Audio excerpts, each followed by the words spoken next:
students, this is Ritika Sharma and today we are going to start chapter number 2, the sound of music, part 2, and the part 2 name is the Shehnai of Bismillah Khan, and we are going to start its part 1.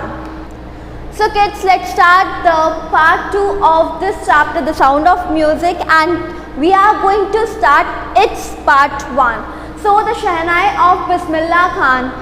Do you know about Bismillah Khan, that who was Bismillah Khan? Yeah, we all know he is the Ustad of Bismillah Khan, Shehnai Wadak, the greatest Shehnai Wadak, Ustad Bismillah Khan. Alright, so today we are going to about his childhood, about his lifestyle, alright, and what they think about our country, what they think about our culture. We will read in this extract everything. So, the Shehnai of Bismillah Khan. Do you know these people? What instruments do they play? Yeah, we all know the instruments, alright. So, think of the Shehnai and first thing you will probably imagine is a wedding or a similar occasion or function. So, सबसे पहले जब भी हम शहनाई के बारे में सुनते हैं तो शहनाई सुनते ही हमारे दिमाग में क्या चीज़ आती है? जो चीज़ हमारे दिमाग में स्टक करती है ना, that is a marriage, a matrimonial ceremony, और कोई भी मतलब बहुत ही जो लाइक क्लासिकल जो फंक्शन होता है ना, वही हमको याद आता है सबसे पहले शहनाई सुनकर. सो अभी तो बहुत कम शहनाई का, इवन बहुत सारे मैरिजेस में शहनाई का है अभी भी बहुत ही ज़्यादा चलन है, लेकिन पहले के टाइम पे शहनाई के बिना कोई भी शादी कंप्लीटेड मानी ही नहीं जाती थी. पहले ऐसा कोई रॉक म्यूज़िक टाइप नहीं होता था, पहले इतना ही ज़्यादा मेलोडियस म्यूज़िक होता था और शहनाई के बिना, तबले के बिना कोई भी शादी कंप्लीट नहीं मानी जाती थी. सो and it is also a part of our culture, so we should proud on it, right? So the next would probably be Ustad Bismillah Khan, the Shehnai maestro playing the instrument. So I have already told you about Bismillah Khan. He was the greatest Shehnai player ever known in India. So first of all, let's start with the extract in which we will read about that how Shehnai will recreate. I am talking about recreate of Shehnai, मतलब कि पहले Shehnai को किस तरह से बनाया गया था. We will read it. So Emperor Aurangzeb, we all know about Aurangzeb. He was the last Mughal empire, alright.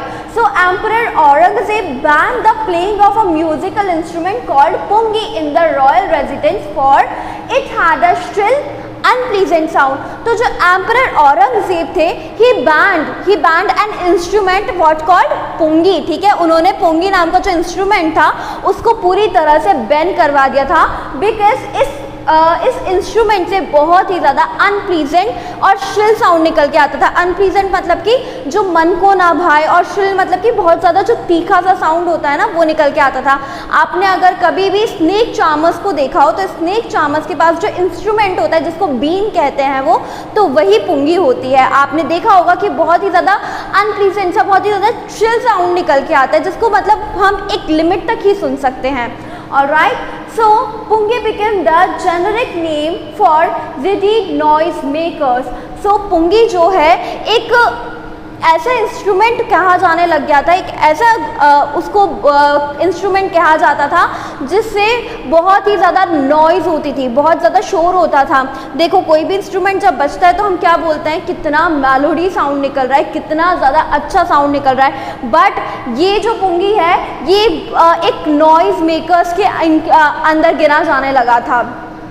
So few had thought that it would one day be revived, और बहुत सारे लोगों ने ये सोचा था कि वापस से पुंगी को रिवाइव किया जाएगा. रिवाइव मतलब कि कंटिन्यूशन में लाया जाएगा. रिवाइव का मतलब बेसिकली होता है कि किसी चीज़ को वापस से जगाना या फिर किसी चीज़ को वापस से एक लाइफ दे देना. ऑलराइट, बट यहाँ पे हम रिवाइव का मतलब लेंगे कि किसी चीज़ को वापस से रिकंटिन्यू करना.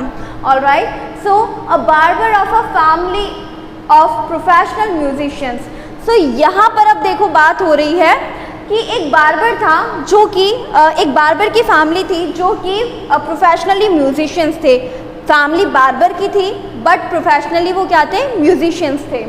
who had access to the royal palace, जो कि रॉयल पैलेस के म्यूजिशियंस थे, decided to improve the tonal quality of the pungi. तो उन्होंने क्या डिसाइड किया, उन्होंने ये डिसाइड किया कि वो पुंगी की जो टोनल क्वालिटी है, टोनल क्वालिटी मतलब क्या होता है कि उसका जो श्रिल और अनप्लीजेंट से साउंड है वो उसमें इम्प्रूवमेंट लेकर आएंगे। He chose a pipe with a natural hollow stem. These lines are very important. You will have to learn it. All right. So he chose a pipe with a natural hollow stem. तो अब उन्होंने क्या किया था, उन्होंने एक hollow stem का जो पाइप है वो चूज़ किया था। बेसिकली hollow stem का जो पाइप है वो हमको कहाँ पे देखने को मिलता है, बबूल में या फिर बांस का जो जिससे बांसुरी बनती है उसमें देखने को मिलता है। सो उन्होंने hollow stem चूज़ किया था। So that was longer and broader than the पुंगी, जो कि कैसा होना चाहिए, पुंगी से लॉन्गर होना चाहिए, मतलब कि लंबा होना चाहिए, और ब्रॉडर और चौड़ा होना चाहिए, वाइड होना चाहिए पुंगी से।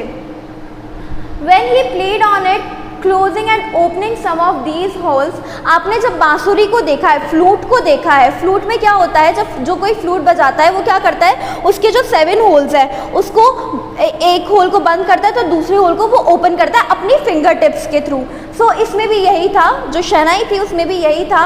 When he played on it, जब उन्होंने बजाया इसे, प्ले किया इसे, closing and opening some of these holes, उसके जो होल्स हैं उनको क्लोज करते हुए, ओपन करते हुए, soft and melodious sound were produce.